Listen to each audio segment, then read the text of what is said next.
Between their reaction to COVID and their full-on embrace of gender ideology, nearly every major medical organization in the country has completely discredited itself over the past couple of years. I'm not sure that we've really ever seen an industry so quickly and so thoroughly torch its own credibility in this way. Granted, we're facing an institutional crisis in the West where almost all major institutions have forfeited the public's trust. But the medical industry sets itself apart because of the dramatic and seemingly sudden nature of its moral and intellectual collapse, and because the consequences of the public losing confidence in the medical industry, of all industries, are especially dire. The public may still have faith in medicine, the science of medicine, but they don't trust the people charged with developing, dispensing, and prescribing it. And why should they? Worst of all, the specific area of the medical field that has conducted itself the most shamefully and destructively is that area which deals with children. In particular, the American Academy of Pediatrics, which is the largest association of pediatricians in the country, has gotten it disastrously wrong on every important issue for the past several years and counting, pushing faux medicine and faux treatments and putting ideology ahead of science every step of the way. The APA, of course, pushed school shutdowns during COVID, masking for children, even now recommending the COVID vaccine for 6-month-old babies. That's the APA's recommendation. And of course, it is one of the principal promoters of gender ideology in the country, giving a rubber stamp to whatever the extremist World Professional Association of Transgender Health has to say. And as WPATH guidelines recommend castration, mutilation, and sterilization for ever younger gender-confused children, so too then does the APA. Of all the once respected organizations that have been ideologically captured by the far left and become these grotesque, discredited husks of what they once were, the APA perhaps sets itself apart. And it's not done. It's not done yet. CBS News has the latest. Quote, children struggling with obesity should be evaluated and treated early and aggressively, including with medications for kids as young as 12 and surgery for those as young as 13, according to new guidelines released on Monday. The long-standing practice of watchful waiting or delaying treatment to see whether children and teens outgrow or overcome obesity on their own only worsens the problem that affects more than 14.4 million young people in the U.S., researchers say. Left untreated, obesity can lead to lifelong health problems, including high blood pressure, diabetes, and depression. Waiting doesn't work, said Dr. Ihuma Ineli, co-author of the guidance on childhood obesity in 15 years on the first guidance on childhood obesity in 15 years from the American Academy of Pediatrics.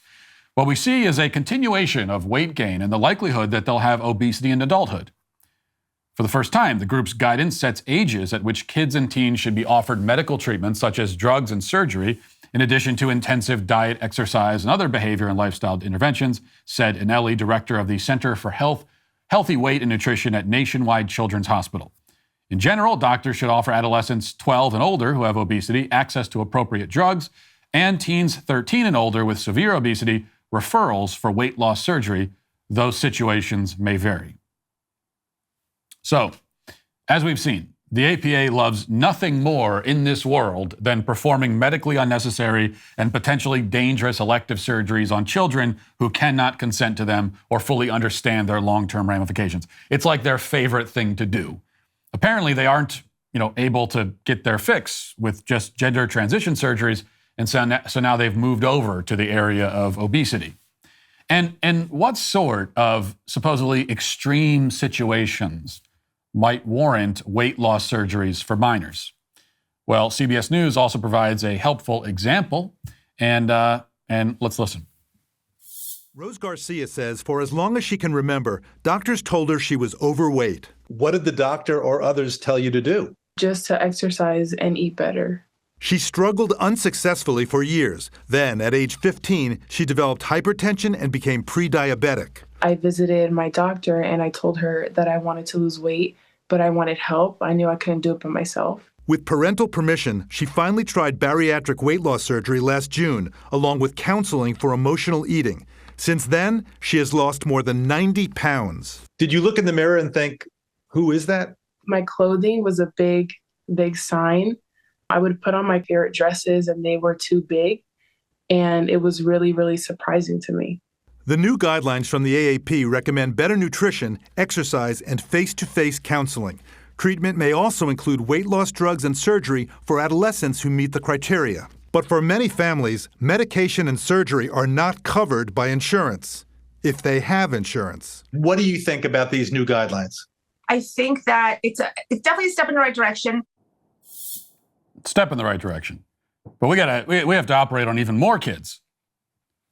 Now, you notice a couple of things about the girl in that clip, if you're watching on the video podcast. The first is that she was not morbidly obese, at least especially when she was younger. They show pictures of her when she was a younger child. They say, well, she's been struggling with her weight since she was a very young child. They show the picture. She was chubby, moderately overweight, the kind of overweight that can be quite easily handled with modest diet changes and a reasonable amount of exercise. It's very easy to deal with. Second, she says that doctors initially told her to eat healthy and exercise, but she doesn't say that she actually followed those recommendations. And we know that she didn't, because anyone who eats healthy and gets exercise will not be overweight. Okay?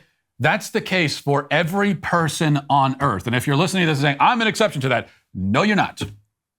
Okay? If you eat less than you're eating now, and you eat better than you're eating now, and you get more exercise than you're getting right now, you will lose weight. You will. Everyone will. Now, we hear a lot about alleged hormone issues and other medical complications that cause people to gain weight uncontrollably, and yet the fact remains that eating less food or better food will result in less fat on your body. This is a matter of simple science, and it's the reason why most third world countries do not have an obesity epidemic. The people don't eat a lot of food in those countries, and therefore they don't get fat. If it was possible that genetics or hormones could make you morbidly obese regardless of what you eat, then we should see starving 450-pound Ethiopians, but we don't.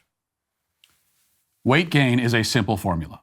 If you consume more calories than you burn, you will gain weight. If you burn more calories than you consume, you will lose weight. It's not complicated. And therefore, losing weight is not complicated, though it may be difficult. There's a difference between difficult and complicated.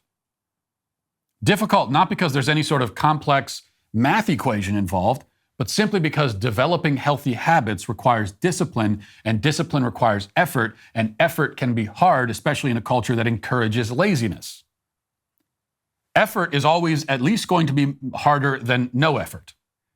Okay, the easiest thing is to put in no effort, and the difficulty level will increase with each extra bit of effort you apply. Difficult, not complicated. Living a healthy life, in any sense of the word, healthy physically, healthy mentally, healthy spiritually, is difficult in our society especially, but there is no substitute for just doing the difficult thing. Either you will do it and have the life you wish to have, or not. I mean, it's your choice. It is your choice. And in the end, there is nothing a doctor can do to compensate for your refusal to make the right choices. Or rather, if there is something they can do to compensate, the negative consequences in the long run will vastly outweigh, pun slightly intended, the benefits. Now, every doctor in the country and every member of the APA knows that everything I've said so far is true. They know that anyone can lose weight with a healthy lifestyle. They know that the obesity epidemic is an epidemic of people living unhealthy lifestyles, choosing unhealthy lifestyles. Or if their children we're talking about, very often, these are lifestyles being chosen for them. Their parents feeding them garbage, putting them on a couch with video games and TV and whatever, and screens. Yeah, and again, every doctor knows that all of this is true, yet they have embraced the obesity as a disease model of care anyway, where the fat person is treated as though his fatness was inflicted upon him through no fault of his own. Rather than telling the parent of the obese child that they should feed him better food, instead they now treat the obese child as though his obesity is a virus or a cancer, as though it is something that he, contracted. an illness inflicted upon him, which must now be surgically removed like a tumor. The important thing to understand is that the medical professionals involved in instituting this change of approach, they know that their reasoning is bogus. They know it. They went to medical school. They know why people get fat. They know how people get unfat. Just like they know the difference between males and females and how binary and immutable those identities are. But they're now operating within their medical field as if they do not know these things. This is a philosophical decision, and we must understand what the philosophy is. The medical field has long since decided, and this goes back many years, okay, so it's actually not just in the last couple of years, it goes back many years. The medical field decided that human beings are helpless automatons with no free will, no capacity to make choices or to change, and no agency over their own lives. Okay, that is the assumption that the medical field as a whole operates on. It is an industry run by extreme materialists who believe essentially that the human mind basically doesn't exist. Certainly the soul does not exist. We are the product of chemical reactions. We are governed by these reactions entirely. And so literally any problem we have, anything we suffer from, can be solved chemically. That's the way they look at it. This is a process that has been ongoing for decades, and it began principally in the psychiatric industry, where every bad habit is an addiction now, and every addiction is a disease, and every uncomfortable or inconvenient human emotion or behavior is a mental illness, and every mental illness is a disease. The psychiatrists have spent decades cataloging and medicalizing the entire human condition, prescribing psychotropic drugs to treat everyone who behaves in a way that falls slightly outside the norm as defined and determined by them, the psychiatrists. They have done this for so long with almost no resistance from the public, and mostly because the public has bought into the program or been drugged into it, as the case may be. The psychiatrists have been lying to us, but for many people, it's a comforting lie. It's a convenient lie. It's a lie that absolves the individual of all responsibility. If you're doing something you shouldn't be doing and you're destroying your life and your family in the process, it's only because you're addicted and it's not your fault because it's a disease. And if you're experiencing difficult emotions, well, then take a drug and get rid of them because human beings are not supposed to feel those sorts of feelings. All of this rests on a whole precarious pile of philosophical claims and assumptions that make no sense and that fall apart under the slightest scrutiny. But most people do not scrutinize them because they're afraid of the burden of personal responsibility they'll end up with if they reject the psychiatric industry's claims. Now, that's psychiatry. My point here is simply that when you start seeing doctors prescribing diet pills and gastric bypass surgeries for chubby 13-year-olds, treating their obesity like a cancer that cannot be cured any way except with medical interventions, you should know that this sort of extreme medicalization of the human condition, this treating human beings like pre-programmed robots who cannot be expected to change their behavior, this has all been going on for a very long time. And the stage has been set for many years.